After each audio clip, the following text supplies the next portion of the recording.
Hi, welcome to SFG Cards and Craft. Today I want to show you this different card for me. It's an Australiana type style card. We're in Australia here around Christmas time, and most of the country anyway, we don't have snow. So I've made it into an Australian card. Okay, I've stamped these with VersaFine Onyx black. I've left the tail area of the little rabbit there so that I can actually add extra tail to it to make it into a kangaroo. There's the mask that I've used. Now, because this is a kangaroo, I've made it into a female kangaroo. I've put eyelashes on it, and I've also put a pouch. The pouch obviously means it's a female, so I've put eyelashes. There's the stamp set, Art Impressions. I've used only the large cactus and the little rabbit, that one there, and Inkadinkado Woodland Wonderland stamp set. I've used the little bush. They had to have a little tree to decorate.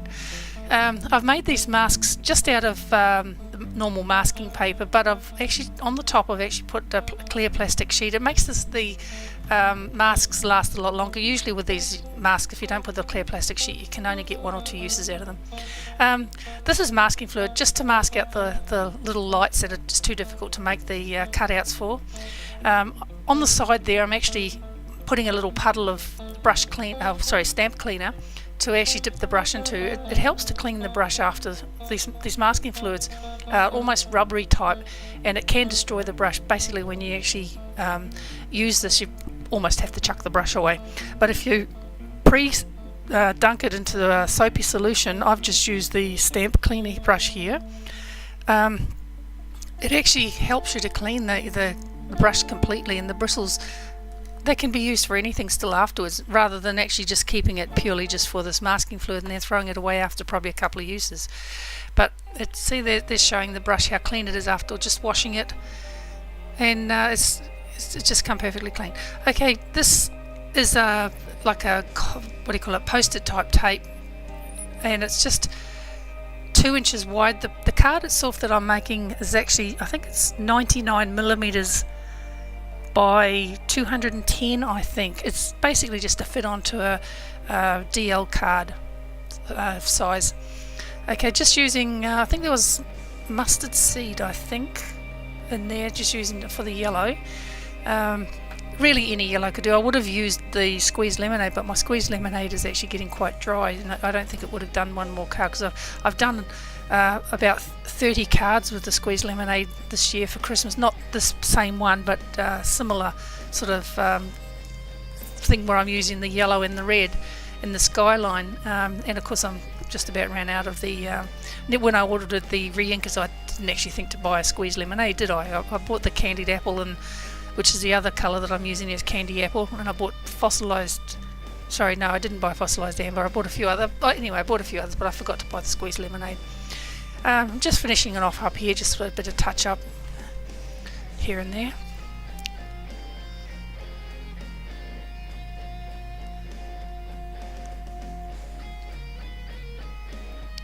Okay, if there's music playing in the background, that's my son playing. He's only just turned 17, and he's a very talented young man. Okay, now what I'm doing here is I'm mixing 2 colours together, which is actually Rusty Hinge and Candied Apple, to get the red deserty colour, because in Australia here, out in the outbacks, not so much around the Sydney area where I live, but out in the outback, the sand or the dirt is very red. In fact, a few years ago there was some sort of weather phenomenon, and a whole lot of the red sand got picked up and blown over Sydney, and everyone's cars that was left outside for days, that the cars were picking up red sort of sheen on them from the sand. Our car, because we don't have a garage, we only have a car like a driveway, the cars were both covered. You had to wash the windscreens off every morning because there'd be that much, it's very fine dust, like red dust stuck on them. Okay, what have I done here? This is okay. I've actually sprayed over, before I took the masks off, I actually sprayed over the bottom half with Perfect Pearls, and I got a smudge. Now, to fix that smudge, I actually go in with the same red colour as the bottom. As you can see, I've got plenty of it on the tool there. So I'm just picking up some, and most people know that out in Alice Springs area there's actually a really large rock called Uluru, and that's what I'm basically is putting in, just a very large rock formation just to cover up the smear that I got there. Otherwise I wouldn't have put anything in there. I just wanted to make it look very desolate, so that these little characters have just got a little tree to decorate, and that's it. So sorry about being off screen there for a moment. I'm coming in here with, I probably showed it on screen, something painted something, I can't remember. Hang on, let's have a look. I don't know.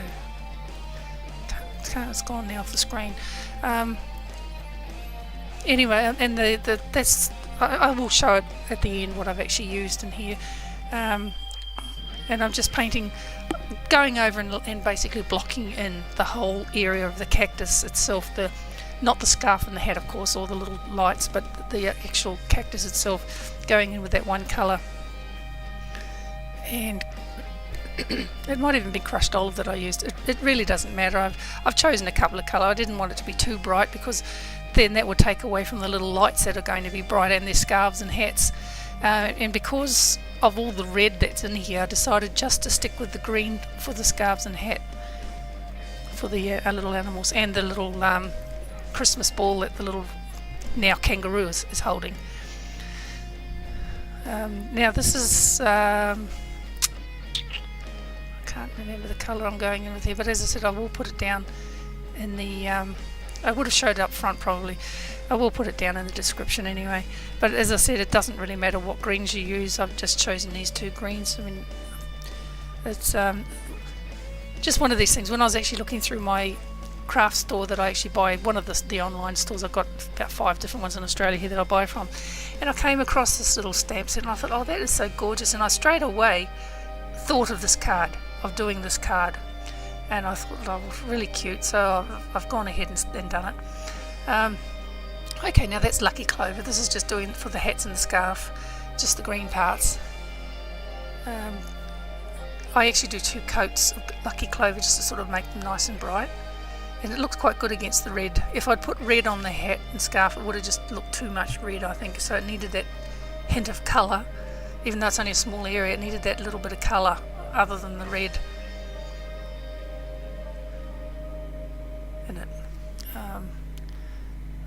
Sorry about the turning around all the time. She said to get to where I needed to paint, I needed to sort of flip it around and around.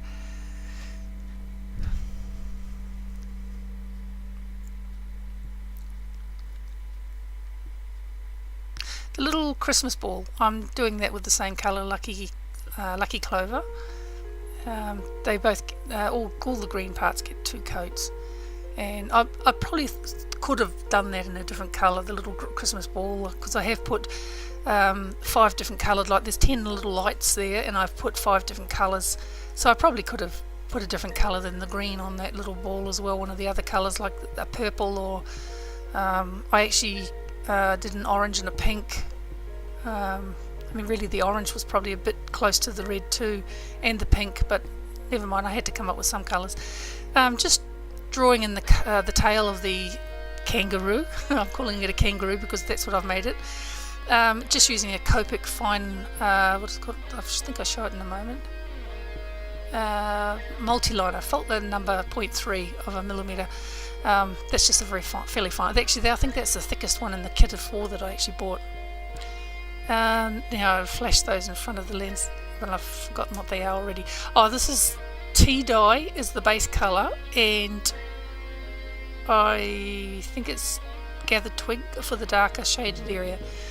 Just colouring in the rabbit, the whole area of the, sorry, I'm calling it a rabbit again, kangaroo, it's a kangaroo now. Just covering in the whole area of the kangaroo with the tea dye, just like a light coat. There's the little hand on the side there, don't forget to do the little hand. And the inside of the ear I'll come back a little bit later on with picked raspberry, just to do the inside of the ear with just a very, very soft sort of colour, very sort of watered down one.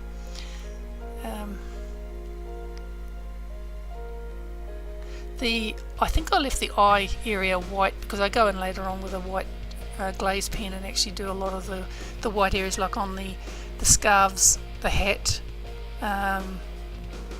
scarves and the hat. That's it. And the eye of the kangaroo. You'll also notice that I've left the belly area of the kangaroo above the pouch area white as well. I haven't actually touched that with any colour. Okay, just doing a bit of shading. This is with I'm pretty sure the gathered twig. It's that one that's on the bottom of the screen there, sort of near the middle, so whatever there. But there again, it's not that important as long as it's sort of a shade. You could probably even do the little kangaroo pink. I'm calling it a rabbit all the time. The kangaroo pink, because that's what it started off as. You could do it pink even if you wanted to, but really to do that pink with all that red around it really wouldn't show out as good. So I've decided to do it the traditional brown colour sort of kangaroo is. This is just doing the shading, as I said, with the gathered twig. Then what I do is I'll come back over and just do a wash over the whole area again of the whole lot of the brown with the tea dye again. Okay, just to sort of blend it a little bit, because it was looking a little bit sort of patchy, I thought. Okay, now this is bringing in some colours. That's oh no, sorry, that's espresso, I think. Oh yes, the espresso to do the antlers and that little tuft of hair that's on the top. I do that also with the espresso. Ground espresso. That's right, ground espresso. I'm sorry, I'm forgetting. I'm not used to the colours of the inks yet, because basically my background is art. So I've done painting for a lot of years, and I know the paint colours of the Joe Sonia main colours that I've used in the past, but I'm still struggling to try and remember the colours of these inks. I suppose because there are 60 colours, although with the Joe Sonia there's like about 86 colours or something like that, so there's a few more, but I've used those for so many years longer. Okay, now this is just colouring in the little lights. That was sketched blue, something or other, sketched or whatever. Doing a couple of blue ones. Really, I mean, I shouldn't have done those so close together, but it doesn't matter. That's peacock feathers. That's right, that was the other colour I used. I couldn't remember. Peacock feathers. A couple of those. So I've done 2 pinks, 2 blues, 2 greens, or the peacock feathers. 2 of this is carved pumpkin. Just 2 of those. There again, that's, as I said, it was probably a little bit too close to the background colour where I've actually done those. I probably should have looked and seen if there's anything a bit different that I could have done. Or what I could have done was maybe gone through and painted them all blue. That would have sort of stood out a bit better. And that one's the wilted violet, I think, the purple. But there again, I mean, they're only little Christmas lights. You could do them any colours you want. You could just leave them white and just do them with a glaze pen or something afterwards if you wanted to. I'm just touching up around them where I've taken off the liquid mask. There was a little bit of the red background sort of whited out, so I'm just going back in there with a thin brush and just touching up a little bit around. Okay, well, that's almost the actual painting done. I'm just doing a second coat on Uluru back in the background there. I'm calling it Uluru. I mean, it's not really the true shape of the actual Uluru itself, but it's something on the horizon to see in the distance, just to give an idea of the distance that there is, because Australia is a vast country. It's I don't know how many thousand square kilometres it is, but it's a huge place. Okay, these rocks, I'm doing these with the same colours as I've done the kangaroo, which is the tea dye and gathered twig, I think it was. But as I said, it's not really that important. It's actually, I could probably find out. I've just remembered, I've got it all written down here. If I don't miss anything in the meantime.